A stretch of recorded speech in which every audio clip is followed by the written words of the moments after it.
Muy buenos días, señoras y señores. Muchísimas gracias por estar con nosotros en la plataforma de Facebook y también muy atentos a lo que se genera desde Radio Los Lagos en sus frecuencias 102.7 en Imbabura y 99.3 en la provincia de Carchi. El saludo cordial para el doctor Antonio Pozo Salgado.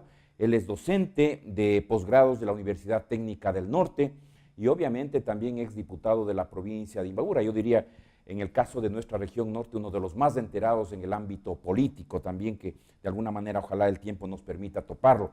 Pero bueno, lo principal en este momento es dar a conocer una nueva producción del doctor Pozo, en el sentido de que, según comentábamos anteriormente, sería ya el 10º libro que va a presentar a la sociedad del norte del Ecuador.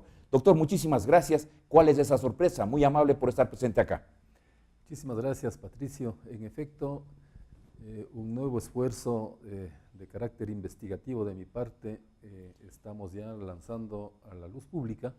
Se trata precisamente de mi último libro, titulado Universidad Ecuatoriana, Política y Legislación, del velasquismo hasta el correísmo. Entonces esto pues es un esfuerzo realmente grande que me ha costado cerca de un año, el trabajo intenso para investigar. La ventaja es que durante esta época pues yo he estado involucrado directamente desde la etapa de la clausura de las universidades por Velasco Ibarra. Yo empecé mi vida estudiantil. Claro. Y de dirigente estudiantil en la Universidad Central del Ecuador. ¿Usted fue perseguido también políticamente? Por supuesto. En el tiempo del velasquismo. Claro, y de las dictaduras militares. Ya. Porque en esa época yo era presidente de la Federación de Estudiantes Universitarios del Ecuador, en la Universidad Central. Entonces a mí me detuvieron en algunas ocasiones, creo que 6 o 7 veces estuve preso. Ya. Pero nunca enjuiciado penalmente, ojo. Ya. Eso para hacer un estudio comparativo con lo que ha ocurrido en la última década. Ya. Que a todos los estudiantes que salían a una manifestación, pues Correa los enjuiciaba penalmente, como sucedió con el tema de los del Uluncoto, con los del Central Técnico, claro, los muchachos del Mejía, del Montúfar, que quedaron marcados para toda su vida, enjuiciados penalmente por salir a una simple manifestación. Claro. Acusados de terrorismo. De terrorismo, de sabotaje, claro, y cosas así, pero perversas, claro, que hizo Correa.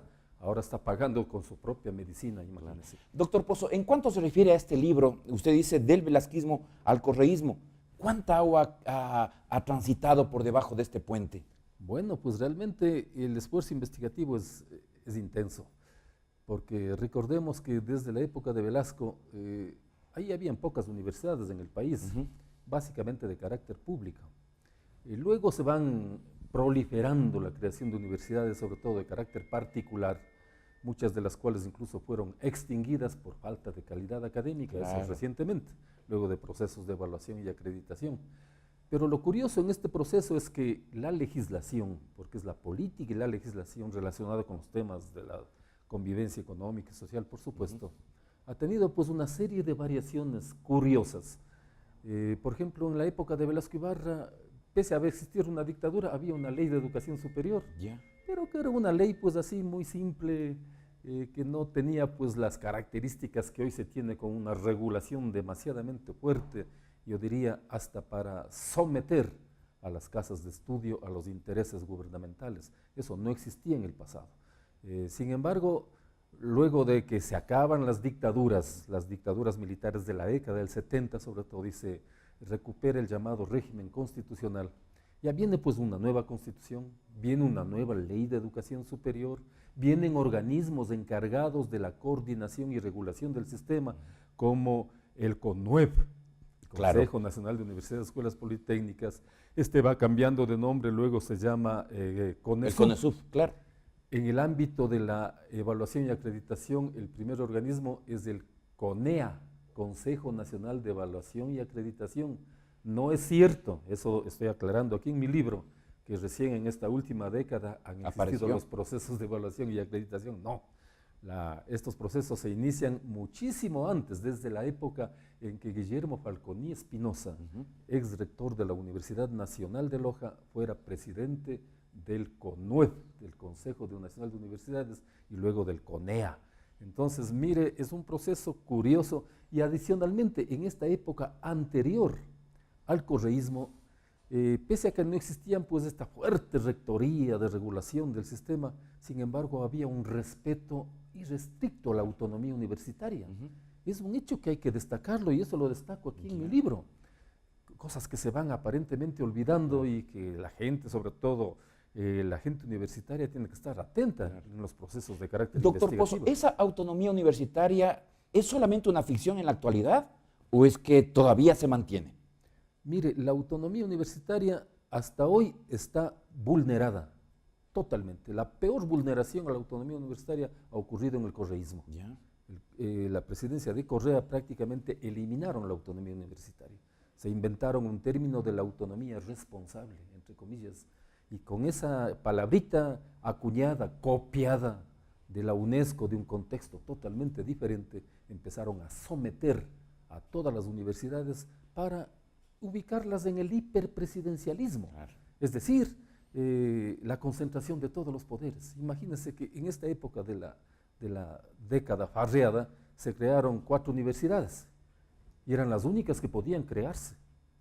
¿Y con qué características se crean? Se llaman primero emblemáticas. Exactamente. Entre ellas Yachay. ¿Emblemáticas por dónde? ¿Por qué? ¿Por qué? Y hasta ahora tienen comisiones gestoras. Se crearon hace casi 7 años de acá y hay una comisión gestora que se crea después de la ley de creación de la universidad. Es decir, ¿cómo hacer una comparación? Primero se compra el vestido de la novia y no había la novia. ¿Ya? Imagínense, algo de eso ocurrió. Claro. Y no se someten a la ley de educación superior. Es decir, estas universidades a las autoridades se los nombra a dedo desde la presidencia de la República, mientras en el resto del sistema de educación superior tiene que cumplirse estrictamente con la ley. ¿Y quién les controla a estas universidades emblemáticas? El gobierno. Directamente no están sometiéndose a los procedimientos que establece la LOES, la Ley de Educación Superior. Ahí no hay elecciones para autoridades, como ocurre en el resto de universidades. No hay cogobierno estudiantil, no hay el manejo económico, pese a que han tenido privilegios en cuanto a la dotación de recursos. Imagínense, Patricio, que cuando se crearon estas 4 universidades, si sumábamos el presupuesto de las 4, era mayor al resto del total de 40 universidades restantes del país. Esto es insólito, increíble. Sí. Y ahora también hay que de pronto ser críticos, poner el dedo en la llaga, doctor Antonio Pozo, porque también en un momento dado esa falta de control permitía tener universidades de garage. Y yo he sido testigo de eso también, que tenían ahí, incluso en un sitio de aquí de Ibarra, funcionaba una prestigiosa universidad, bien dicho, en un garage de una vivienda alquilada, hasta el piso era de tierra, pues. Por supuesto. Era grave el asunto. Por ejemplo, yo destaco aquí en el libro que el proceso de depuración de las universidades fue un proceso realmente interesante que surgió como producto del mandato constituyente 14 de Montecristi, imagínense, que se obligó prácticamente a los organismos en esa época, CONESUB y CONEA, a que realicen los procesos intensos de evaluación y como producto de ellos vino la depuración. Era lógico que universidades que no tenían pues calidad académica elemental, se les dio plazos incluso para que cumpla con los estándares mínimos de calidad y no lo hicieron, tenían que extinguirse. Eso fue un acontecimiento de renombre hasta mundial, diría yo, y eso es un proceso, por ejemplo, interesante que yo lo rescato como positivo. No se podía seguir manteniendo eso mientras otras universidades hacían todos los esfuerzos para superarse, para realizar pues planes de mejora institucional. Las otras pues pasaban, como usted dice, de garage, simplemente utilizando hasta la venta de títulos, como hacía una universidad llamada Cooperativa de Colombia, por ejemplo, que luego los propios organismos reguladores tuvieron que hasta eliminar ese tipo de títulos y la gente engañada tuvo que hacer esfuerzos inconmensurables para poder ingresar a otro tipo de universidades y obtener un título universitario. Y su experiencia además como rector, como mentalizador del fortalecimiento que tuvo la Universidad Técnica del Norte, a quien también le expresamos el cordial saludo y ese positivismo que tiene ya a lo largo de más de 30 años en el norte del país. Eso le ha permitido a usted ser un conocedor de la actividad universitaria. Recuerdo que en algún momento, inclusive la Técnica del Norte pasó por un proceso de investigación, de intervención, recuerdo yo, ¿Eso le ha fortalecido más, doctor, estos supuesto. altos y bajos que ha tenido la Universidad Ecuatoriana también? Por supuesto. Como usted sabe y la ciudadanía conoce, pues yo estuve desde la fundación de la Universidad Técnica del Norte. Creo que soy el activo fijo más, más antiguo que hoy tiene la universidad, porque de los fundadores yo soy el único que voy quedando, realmente. Claro, a mí ya me toca retirarme ya el próximo año, a más tardar, de la universidad, pero siempre realizando esfuerzos como estos, ahí, claro. porque yo creo que la experiencia acumulada pues no debe quedar simplemente en mí, es decir, para mis adentros, eso hay que difundirlo. Yo creo que es una obligación de un académico y de un político como yo soy, para en efecto, pues dar a conocer a la opinión pública este tipo de reflexiones y que documentos de estos sirvan para el debate, para la discusión, para la polémica incluso, porque la universidad es para eso, es el espacio precisamente para que ocurran todo este tipo de manifestaciones y no para estar sometidas al poder político de un gobierno intemperante, de un gobierno totalitario. Claro. Le hablaba yo justamente de, en algún momento, la Universidad Técnica del Norte también tuvo una situación difícil de intervención. ¿Eso le fortaleció, doctor? Sí, bueno, eso fue un caso, no es como las intervenciones que hoy hay 5 universidades. Como la Nacional de Loja, por ejemplo. La de Loja, ¿no? la de Guayaquil, la de Manta, la de Esmeraldas, la de Cotopaxi están intervenidas. Y hay años ya de intervención allí. Así es. Bueno, la justificación era que tenían fallas de carácter académico, administrativo, pero también hay motivaciones de orden político. Acá en el caso de la Técnica del Norte existió un fenómeno. Yo recuerdo cuando el doctor Muñoz terminó su periodo de rector, él fue el que me continuó luego de mis 2 primeros rectorados. Había 5 años del periodo según la ley para el rector, pero él no quería salir del rectorado. Hubo un problema grave porque ya había hasta enfrentamientos y no quería convocar a las elecciones. Yo no sé qué le pasaba a este colega, pero ante esa situación, pues el CONUEP en esa época tuvo que intervenir a la universidad, pero fue una intervención corta a través de la cual vino una comisión interventora que la presidió precisamente el ingeniero Guillermo Falconi Espinosa, que era ex rector de la Universidad Nacional de Loja, y él lo que hizo es en la intervención convocar a las elecciones.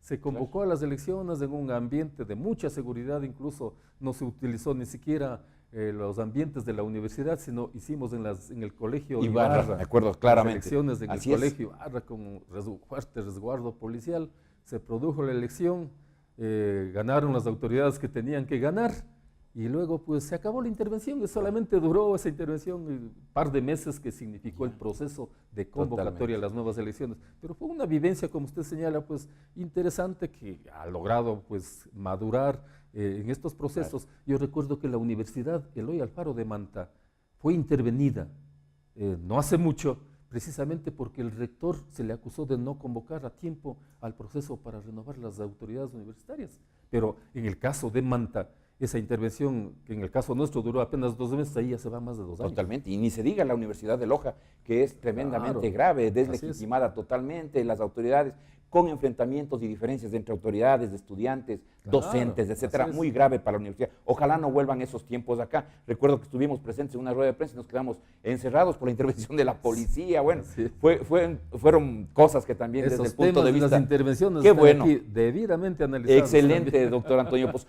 Usted habló del tema de Yacha y yo quiero también abrir un paréntesis aquí para volver a invitarle al señor rector de Yacha de Yacha Tech, para que venga, para que él no me informe a mí, que informe a la colectividad, que informe a la ciudadanía. Son ya varias veces, ya perdí la cuenta de que nosotros le hemos invitado al señor rector y todavía no se hace presente, no sé qué es lo que sucede. Refiriéndome a ese libro, doctor Antonio Pozo, y en el término de las realidades, la universidad, ¿en qué situación está actualmente? ¿Se puede decir de que los padres de familia, los estudiantes, tienen una respetabilidad por la vida universitaria en el país? Bueno, la Universidad Ecuatoriana, más allá de sus vicisitudes, sus altibajos, siempre ha estado gozando de la credibilidad ciudadana. Si usted revisa, como es un periodista acucioso en estos temas, durante todas las épocas históricas, los procesos de encuestas que se realizan a la opinión pública sobre las entidades que de mayor prestigio gozan en el país, siempre están las Fuerzas Armadas, está la Iglesia y han estado las universidades. Claro. Siempre en la palestra. Más allá, digo, de estas vicisitudes que hemos tenido que afrontar, entonces la ciudadanía sí tiene su respaldo generoso hacia las casas de estudio, más allá de estos conflictos. De todas maneras, pues yo pienso que la Universidad Ecuatoriana hoy por hoy lamentablemente sigue con ese estigma de la dominación correísta, con leyes de carácter punitivo, sometedor, silenciador a las universidades. Qué pena a mí me da de Augusto Barrera, que es mi buen amigo, que hoy está dirigiendo la CENESID, que en el último proceso de reformas a la ley de educación superior, que todo el mundo esperaba que sean reformas profundas, claro, que descorreícen al sistema universitario y politécnico, no lo hizo. Es decir, se produjeron unas tibias reformas, los esquemas más complejos todavía continúan. Por ponerle un ejemplo, sigue la exclusión a miles y miles de jóvenes que no pueden entrar a la universidad por esas perversas pruebas de las denominadas ENES, ahora combinadas con las pruebas Ser Bachiller, para poder ingresar a la universidad. ¿Cómo puede ser justo que un joven de aquí, que es ibarreño, quiere estudiar enfermería en la Universidad Técnica del Norte, le ponen 5 opciones para escoger? Dice, escoja 5 universidades. Y después le mandan a estudiar en Riobamba, le mandan a estudiar en Cuenca, en Manabí. No, pues eso no puede ocurrir. Claro. ¿Qué gente con posibilidades económicas tiene las características como para trasladarse simplemente de una provincia a otra a vivir? ¿Qué padre de familia puede soportar este tipo de cosas? Eso, por ejemplo, no se ha superado. Sigue una absurda tipología para las universidades, siguen las famosas comisiones gestoras para las llamadas universidades emblemáticas, siguen nombrándose a dedo autoridades. Siguen autoridades que ganan latisueldos. ¿Eso ocurre en Yacha? Lógico, pues. ¿Ya? Eso con decreto de Correa. Imagínense, un rector ganando más de $18,000 al mes. Y en esa época todavía, ahora por lo menos ya no están dirigiendo desde California a control remoto, como ocurría hace poco tiempo atrás. Entonces, este tipo de cosas es intolerable. Eso no puede seguir ocurriendo. Pero ahí está, que esas reformas no llegaron a las casas de estudio. El IAEN, el Instituto de Altos Estudios Nacionales, claro, ese es peor todavía. La Universidad del Estado, llaman en la propaganda. El gobierno, que tuvo su prestigio. Pero el gobierno elige a dedo al rector de esa universidad. El gobierno, el presidente de la República lo elige. En cambio, en el resto de universidades tiene que haber un proceso democrático de participación de docentes, de empleados, de administrativos, incluso de egresados de las universidades, como dice la ley. Pero eso no ocurre con estas correístas creadas en la época de Correa y prohibido crearse otro tipo de universidades. ¿Por qué? Porque esa era la disposición hiperpresidencialista. Muy interesante este diálogo con el doctor Antonio Pozo Salgado, ex rector de la Universidad Técnica del Norte, pero hoy igualmente perteneciendo a esta entidad universitaria en temas de investigación, como es docente de esta área importante de la UTN. Así que, doctor, aprovecho también para felicitar su presencia ahí y a la universidad por estos más de 30 años que está al servicio del pueblo y de la ciencia en el norte del país. ¿Para cuándo es finalmente esta presentación del libro, doctor? No lo habíamos mencionado. ¿En dónde va a realizarse este acto especial? Bueno, el libro prácticamente es pan caliente este rato porque son los primeros ejemplares que están saliendo, claro, porque el resto... Y es un gancho también de todo lo que usted nos cuenta, como para poder leerlo, por supuesto. Sí, sí, porque el resto de la edición todavía está en la imprenta, están haciendo la compactación, pero aspiro que hasta un par de días más estará listo ya totalmente el libro, y la presentación va a ser el próximo jueves. Ya. 12 de julio está en el programa de fiestas aniversarias de la Universidad Técnica del Norte con motivo de los 32 años de fundación de la universidad. Se realizará a las 10:30 de la mañana en el auditorio Agustín Cueva de la Universidad Técnica del Norte. Está invitada la ciudadanía, la culta ciudadanía, para escuchar las intervenciones que habrá alrededor de mi libro. Felicitaciones al doctor Antonio Pozo por esta contribución importante de la Universidad Ecuatoriana, desde el velasquismo hasta el correísmo, así lo ha manifestado y va a ser, por supuesto, un tema de lectura importante. Gracias por su presencia al doctor Antonio Pozo Salgado aquí en El Norte TV.